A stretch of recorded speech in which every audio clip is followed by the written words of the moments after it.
Nem tudo o que está escrito nas Escrituras foi feito para ser compreendido com os olhos.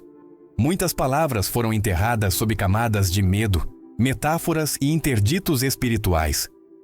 Há verdades que sobreviveram não por serem aceitas, mas por saberem se esconder. E outras, mais ousadas, mais diretas, mais libertadoras, foram arrancadas como ervas daninhas do jardim da doutrina. Foram proibidas não por serem falsas, mas por ameaçarem a estrutura de poder que se alimenta do esquecimento espiritual. E se você descobrir que partes inteiras da sua fé foram cuidadosamente editadas, que houve um momento da história em que homens decidiram o que você poderia ou não considerar sagrado, que textos que falavam sobre o divino dentro de você foram banidos porque tornavam templos, dogmas e hierarquias desnecessários, a verdade não desapareceu. Ela apenas foi disfarçada de heresia. Ao longo dos séculos, livros inteiros desapareceram das versões oficiais das Escrituras. Evangelhos foram classificados como apócrifos. Cartas, manuscritos, revelações, tudo aquilo que acendia a luz interna foi trancado em cofres ou queimado em nome da pureza da fé. Mas a fé que precisa eliminar perguntas para se sustentar é crença, não consciência. Imagine uma biblioteca milenar. Ali estão registros profundos de experiências místicas, visões transcendentais, palavras atribuídas a grandes mestres espirituais. Mas os guardiões dessa biblioteca decidem que apenas algumas prateleiras podem ser acessadas. As outras são seladas com o aviso: perigo. Perigo de quê? De liberdade. Perigo de pensar com o próprio espírito, de questionar com a alma desperta. Entre esses textos estão o Evangelho de Tomé, o Evangelho de Maria Madalena, o Evangelho de Judas, os manuscritos do Mar Morto, os livros gnósticos descobertos em Nag Hammadi, todos eles fragmentos de um mapa que aponta para dentro. E isso é perigoso, porque um ser humano que encontra o sagrado dentro de si não obedece mais cegamente, não teme mais como antes, não se curva diante de símbolos esvaziados. Esses textos não foram apenas proibidos, foram desacreditados, deslegitimados, difamados. Foram chamados de falsos, de malignos, de perigosos, não porque mentiam, mas porque diziam demais. Porque afirmavam aquilo que nenhuma instituição deseja que você entenda, que a centelha divina não está presa em livros, nem nas mãos de autoridades espirituais. Ela vive em você, dorme em seu peito e desperta quando você começa a lembrar. Lembre-se, não é o erro que mais assusta o sistema, é a verdade que não pode mais ser manipulada. O Concílio de Nicéia, no ano 325 d.C., foi o ponto de inflexão. Lá, líderes religiosos, sob influência direta do Império Romano, decidiram quais evangelhos seriam considerados canônicos e quais seriam apagados da história. A fé passou a ser editada como um livro político. O que exaltava a autoridade externa permaneceu. O que ensinava liberdade espiritual foi silenciado. O Evangelho de Tomé, por exemplo, contém frases atribuídas a Jesus que nunca aparecem na Bíblia tradicional. Uma delas diz: "Se aquilo que tens dentro de ti não te trouxer a luz, o que está fora de ti te destruirá." Essa frase não precisa de sacerdote. Ela não exige templo. Ela te coloca diretamente diante da tua consciência. E isso é uma ameaça. A censura espiritual não se dá apenas pela proibição. Ela acontece pela distorção. Textos sagrados foram relidos com olhos de medo. Símbolos profundos foram transformados em dogmas rasos. Metáforas vibracionais foram congeladas em interpretações literais.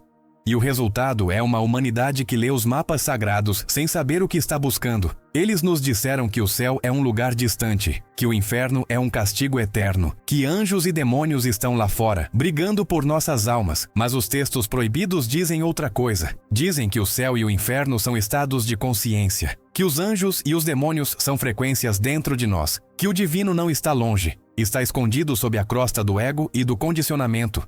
Essa é a chave que abre a prisão. Espiritualidade não é salvação futura, é reconexão presente. A censura também atingiu símbolos femininos. O Evangelho de Maria Madalena mostra que ela era não apenas uma seguidora de Jesus, mas sua discípula mais próxima. Ela compreendia o que os outros não conseguiam entender, e por isso foi silenciada. Sua figura foi corrompida ao longo dos séculos. De mestra espiritual, foi reduzida a pecadora arrependida. Por quê? Porque a energia do feminino desperto ameaça o patriarcado religioso.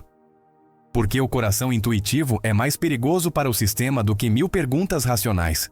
Quando você começa a ler esses textos com o espírito, algo se acende. Uma sensação estranha entre desconforto e lembrança. Como se algo em você reconhecesse aquelas palavras.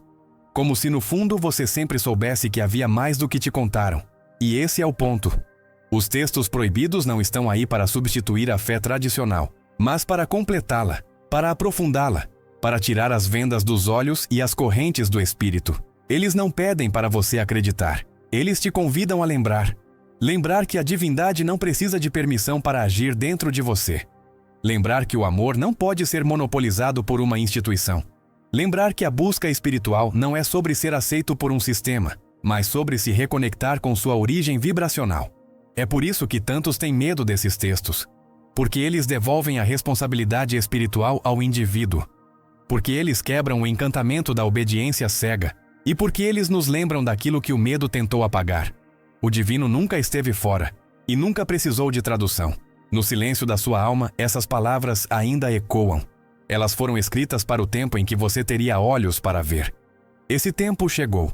Eles esconderam os espelhos e nos deram imagens. Disseram, isso é sagrado, isso é profano.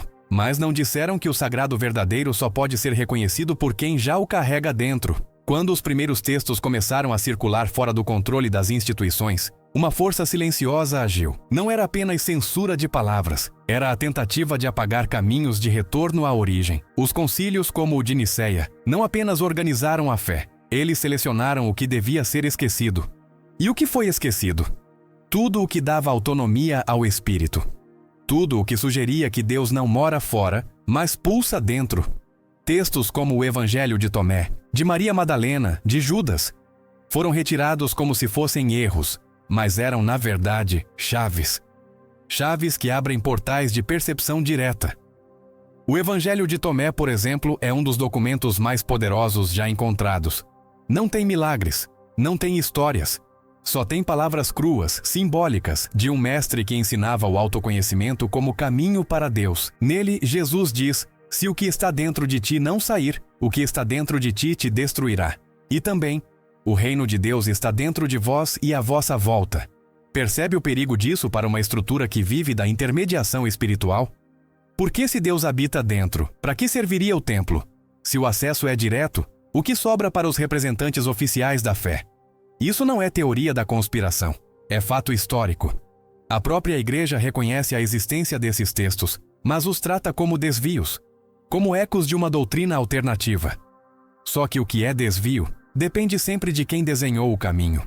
No Evangelho de Maria Madalena, outro texto considerado apócrifo, a história se torna ainda mais simbólica. Maria é retratada não como coadjuvante, mas como aquela que compreendeu mais profundamente o ensinamento do Cristo. Pedro, incomodado com a influência de Maria, questiona: por que ele falaria com uma mulher de forma tão próxima e não conosco?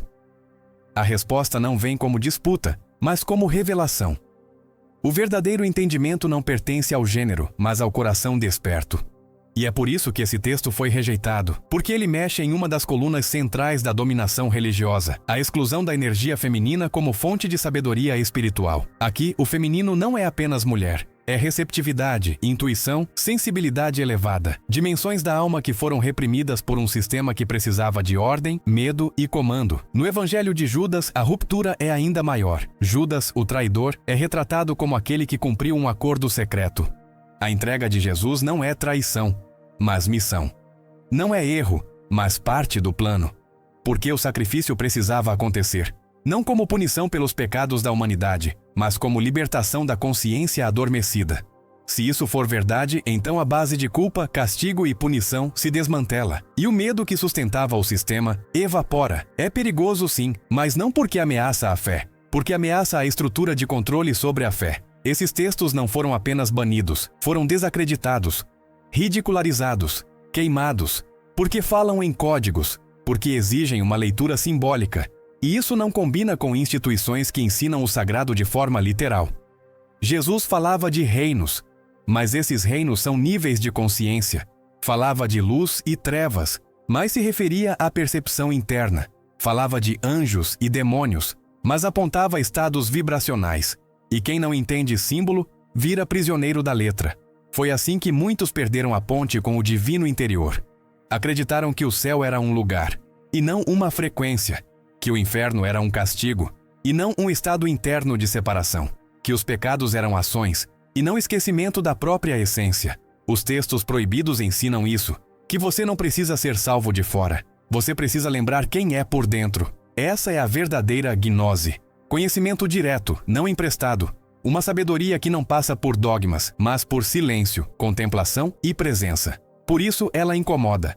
Por isso ela foi apagada, porque é muito mais fácil comandar quem vive na ignorância de si mesmo. Mas aquele que descobre o fogo interno não se curva diante do medo. E ainda há mais. Esses textos falam com códigos que só a alma entende. Quando Jesus diz, quem tem ouvidos, ouça.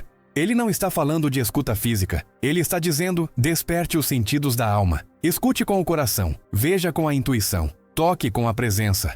Porque só assim você vai entender o que está escondido por trás das palavras. Por isso, esse vídeo não é sobre religião. É sobre autonomia vibracional. Sobre descondicionar os olhos. Sobre permitir que a sua fé volte a ser viva e não domesticada. Se você sentiu desconforto até aqui, saiba. Isso não é sinal de erro. É sinal de que uma programação está se quebrando. E onde há quebra, há libertação. Nem tudo o que foi considerado heresia era um erro espiritual. Em muitos casos, era apenas a verdade antes da hora. A verdade que não cabia dentro dos muros do dogma. A verdade que incendiava o controle e devolvia ao ser humano aquilo que sempre foi dele por direito. O acesso direto ao sagrado. Os textos proibidos não eram perigosos por serem falsos. Eram perigosos por serem espelhos, por convidarem o buscador a olhar para dentro, por quebrarem a necessidade de sacerdotes, dogmas e rituais intermediários, por colocarem nas mãos do indivíduo o poder de despertar por si. E o sistema não sobrevive onde há despertar. A gnose, por exemplo, essa palavra tão temida e mal compreendida, não é seita, não é doutrina alternativa, não é rebeldia espiritual. Gnose é experiência direta do divino, é memória viva da alma. É aquilo que você reconhece não porque leu, mas porque sempre soube. E os textos gnósticos falam dessa lembrança silenciosa que pulsa no fundo do ser. Eles dizem que o sofrimento do mundo não nasce do pecado, mas da ignorância da nossa verdadeira origem. Que a queda do homem não foi por desobediência, mas por esquecimento, e que o arrependimento, tão usado como instrumento de culpa, na verdade significa retorno à consciência. Religar, reacordar, relembrar. É por isso que tanta simbologia foi distorcida. A serpente, símbolo da sabedoria antiga, virou demônio. A mulher, guardiã dos mistérios interiores, foi reduzida à tentação. O corpo, templo sagrado da alma, virou prisão do espírito. O prazer, ponte de conexão energética, foi transformado em vergonha. E o próprio Cristo interno, que habita cada ser, foi afastado para dar lugar a um Salvador externo. Tudo isso para garantir que o ser humano continuasse pequeno, culpado, dependente, submisso. Mas a alma nunca esquece completamente. E é por isso que, ao entrar em contato com esses textos silenciados, algo pulsa no fundo. Uma parte de você reconhece, não porque alguém disse, mas porque a verdade tem um som, e a alma desperta vibra quando escuta esse som de novo. Conhece-te a ti mesmo. Essa é uma das frases mais repetidas nas tradições esotéricas, gnósticas, ocultistas, mas também é uma das mais esquecidas nas práticas religiosas institucionalizadas, porque se você realmente se conhece, ninguém mais pode dizer quem você deve ser. Se você lembra que é divino, ninguém mais pode te prometer salvação como moeda de controle. Se você acessa a luz interna, o medo perde o poder. Esses textos escondidos são convites, portais. Eles não querem ser adorados, querem ser vividos. Querem que você se coloque diante deles não como discípulo cego, mas como consciência desperta. Porque a única autoridade que importa nesse caminho é a da alma que já viu a verdade e decidiu sustentá-la. E por isso você pode sentir raiva, desconforto, medo ou até negação ao ouvir tudo isso. Não porque seja mentira, mas porque seu campo foi programado para evitar esse tipo de acesso. É como se existisse uma trava invisível que impede o salto. Uma trava emocional, vibracional, cultural. Uma programação coletiva que diz, não toque nisso. Mas quem te disse isso? Quem definiu o que você pode ou não acessar em nome da fé? Quem escreveu o limite da sua alma? Quando você começa a fazer essas perguntas, o campo começa a estremecer. As amarras vibram. As paredes internas racham, porque a alma não quer obedecer. Ela quer lembrar. Ela quer reconectar. E é por isso que o desconforto é bom. Porque onde há desconforto, há movimento. E onde há movimento, há vida. E onde há vida, há luz. Leia esses textos proibidos como quem escuta uma voz antiga sussurrando por trás das palavras. Não se prenda às imagens. Toque os símbolos. Leia anjos como estados de pureza. Leia demônios como sombras internas. Leia céu como consciência expandida. Leia inferno como desconexão do eu verdadeiro. Porque é assim que eles foram escritos. Não como narrativas históricas, mas como mapas da alma. Mapas para aqueles que ousam ver com os olhos do espírito. E se você está ouvindo isso até agora, é porque você já ouve com esses olhos. Você já sente que há algo além do que te ensinaram. Já pressente que sua fé não precisa de muletas, nem de muros, nem de medo. Sua fé precisa de verdade, mesmo que essa verdade te quebre no começo. Porque depois que quebra, liberta. Você não precisa jogar fora tudo o que aprendeu, mas precisa questionar. Precisa permitir que a fé volte a ser experiência viva, que o sagrado volte a ser caminho, não prisão, que o texto volte a ser portal, não sentença, e acima de tudo que a sua espiritualidade seja um ato de lembrança, não de obediência cega. É por isso que tantos desses textos foram apagados, porque eles não mandam, eles despertam. E isso para qualquer sistema de controle é o maior risco possível. Não é à toa que os antigos diziam: a palavra proibida é a mais poderosa, porque ela contém o código do retorno. Ela abre portais, ela ativa memórias, ela rasga o véu da ilusão. E quando o véu cai, não há mais como viver dormindo. Você começa a ver o sagrado em tudo, no silêncio, no corpo, no outro, em si. E aí você percebe que sempre foi parte do todo, que nunca esteve separado, que o caminho de volta não é para cima, é para dentro. Essa é a gnose. Essa é a heresia sagrada. Esse é o chamado dos textos proibidos. Que você não se ajoelhe diante do medo, mas caminhe com firmeza ao lado da verdade que arde no seu peito. Não tenha medo de questionar. Não tenha medo de sentir. E se algo dentro de você está se abrindo agora, honre isso, porque o Espírito reconhece quando é tocado, e quando isso acontece, nada pode te parar. Você não precisa romper com sua fé. Você precisa romper com o que aprisionaram em nome dela. Não se trata de rejeitar, se trata de libertar. A verdade não quer plateia, quer presença, não quer seguidores, quer despertos. E o mais bonito disso tudo é que, ao resgatar essas palavras esquecidas, você também resgata partes suas que foram silenciadas, partes que ainda acreditavam que era proibido sentir, pensar, buscar por si. Mas agora, você lembra. E quem lembra, não volta a dormir. Se esse conteúdo despertou algo em você, compartilhe com quem também está pronto para lembrar.